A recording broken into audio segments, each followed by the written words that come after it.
Did you know approximately 4.26 billion users worldwide are on social media for an average of 2 hours and 27 minutes a day?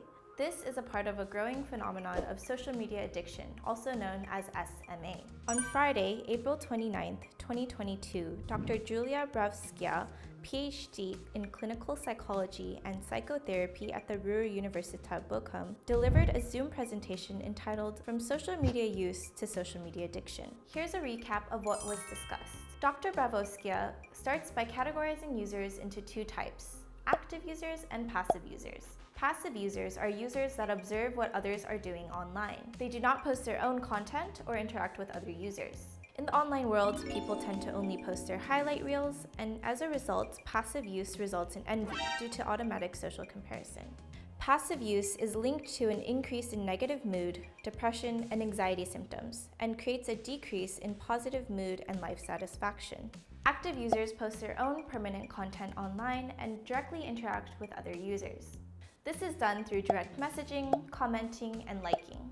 Active use results in short-term improvement in positive mood and life satisfaction and a decrease in negative mood. Positive online social support, such as praise and approval, is linked to these short-term benefits. However, active use can negatively impact mental health as well as lead to social media addiction. Social media addiction demonstrates the same attributes as gaming addiction. Gaming addiction comes from a certain state of gaming called gaming flow. Flow describes this state when an individual is totally immersed in one task, so much so that nothing else in that time matters. It is said to cause feelings of euphoria, thus causing the feeling of flow to be addicting. These same processes can be applied to social media addiction. Social media addiction is not a clinical diagnosis, but rather a new phenomenon. There are 6 stages of social media addiction. 1. Salience. Salience is defined as the permanent thinking of social media. 2. Tolerance. Tolerance builds as users increase the amount of time spent on social media in order to achieve the same levels of positive effects of social media use. 3. Mood modification. Mood modification is an improvement of mood based on social media use. Stage 4 is relapse. Relapse is an attempt for a user to try and revert to an earlier use pattern after ineffective attempts to reduce their social media use. Stage 5 is withdrawal. Withdrawal is described by the nervousness, both mental and physical, a person faces without social media use. And finally, conflict. Conflict is an interpersonal problem caused by intensive social media use.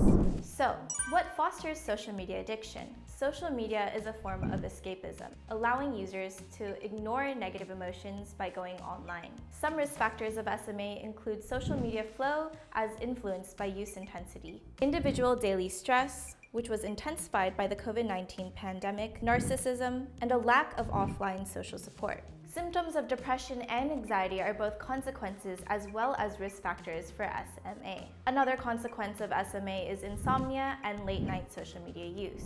So, what methods can we implement in order to prevent social media addiction? While the easiest solution might be to stop using social media altogether, it is not realistic. And with the digital revolution, daily life revolves around being online. So, implementing protective factors is necessary. One of the most protective factors is knowledge. Knowing the correlation between social media use and mental health is critical to preventing social media addiction. So, how should we break the cycle of addiction?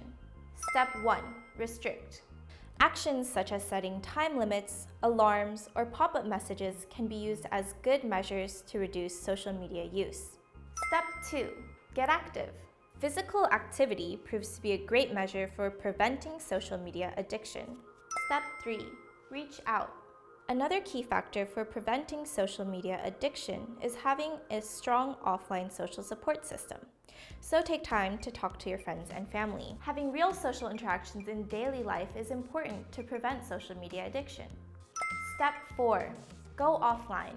Dr. Bravskia practices limited social media use in her own life by shutting down her smartphone at 8 p.m., forcing anyone who wishes to communicate with her to call her on her landline. So, either set your phone on Do Not Disturb or shut it off for a few hours before going to bed every night. So, how should we share these steps? Dr. Brevovskia suggests media campaigns that urge users to find alternatives from social media or take a quick break from being online. An alert consciousness of the negative impacts of social media use, mindful practice of consumption can lead to a healthier relationship with social media use. How much time do you spend on social media each day?